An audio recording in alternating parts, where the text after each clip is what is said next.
The pompous, dishonest media elite will no longer decide who gets a seat. Our video of the day comes to us from White House Press Secretary Karoline Leavitt, who is shaken up. Who gets asked questions of the press? Roll it, Helga. For decades, a group of D.C.-based journalists, the White House Correspondents Association, has long dictated which journalists get to ask questions of the President of the United States. Not anymore. We are going to give the power back to the people. Moving forward, the White House press pool will be determined by the White House press team. Legacy outlets who have participated in the press pool for decades will still be allowed to join, fear not, but we will also be offering the privilege to well-deserving outlets who have never been allowed to share in this awesome responsibility.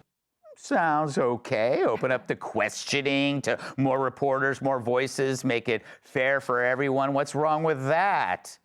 Everything, if you're the legacy media. We know why Trump wants only people he likes or who will ask softball questions to be around him. But the signal that this sends, I think, is very troubling. Really concerning there, and with a big impact that it could have on the way the White House is covered. There is no precedent remotely like this in which basically they're turning the press corps from a watchdog to a mouthpiece. You're trampling on the rights of the press. You're trampling on free speech. You're trampling on the people getting the truth. Ultimately, when press access suffers, when press freedom suffers, the public suffers, and ultimately everyone suffers. Oh, if only he could pull his hair out over this. You know, Glenn, if the media is upset, it's got to be good then. It is good. You know, Greg, frankly, I haven't seen this many liberals fighting over access to a pool since Jeffrey Epstein's last pool party. But look, this has nothing to do with the First Amendment or anything like that. Donald Trump has been incredibly transparent. We saw it today at his cabinet meeting. We see it when he's signing executive orders. This is not about a First Amendment violation. This is the fact that that someone else is finally getting a chance, and the legacy media's monopoly on information has been broken. And my hat's off to the White House for doing it. I think it's great. Yeah, you know, Charlie, it's not like these people were breaking any stories. I mean, we had a demented president for 4 years. Where were these jokers? Well, exactly. But I do hear Gavin Newsom is starting a podcast. Maybe he's down to break some news. I would really love to see him vie for one of the chairs in that room, because to see Karoline Leavitt shut down Gavin Newsom is definitely on something I'd like to see in 2025. But yeah, the legacy media, they're done for. I mean, people don't trust them. They understand now that they've been fed so many lies, not to mention people are consuming news in such a different manner now. But back to the distrust, I mean, we're at the point now where I think I could get on X and I would sooner trust a random anonymous account, let's say Fishbowl 69, than I would the New York Times at this point. Fishbowl 69, eh? Wow. I just made it up on the spot. I'm sure. Charlie, what is on your mind? It's going to be a digital Fishbowl 69, all right. Fishbowl 69, where are you at? Mike, are you? Wait, Mike, aren't you Fishbowl 69? I'm sorry, Greg. I can't concentrate. Yeah.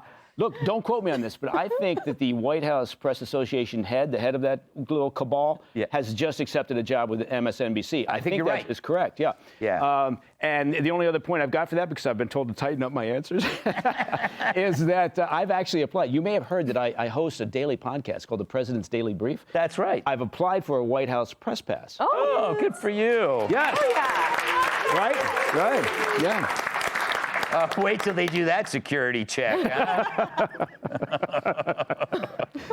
They'll be calling you. They'll find out about that weekend we spent in Monaco.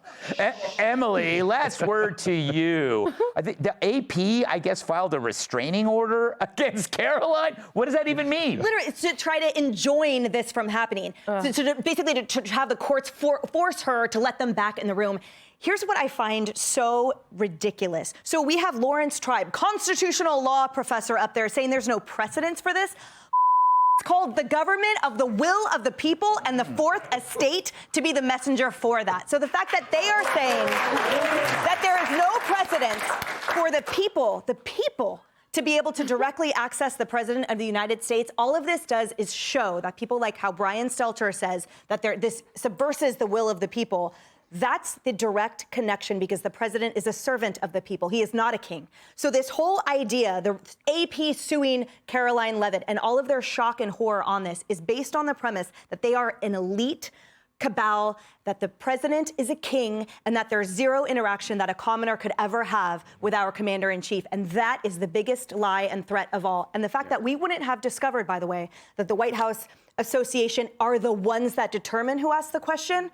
All of this, again, we all didn't know what we didn't know. And thanks to the transparency commitment of our president, this is why we are now learning exactly who held those puppets. It is funny because we remember that they actually did get pre-written questions for Biden, right? Yes. So yes. F them. That's how you swear. You say F them.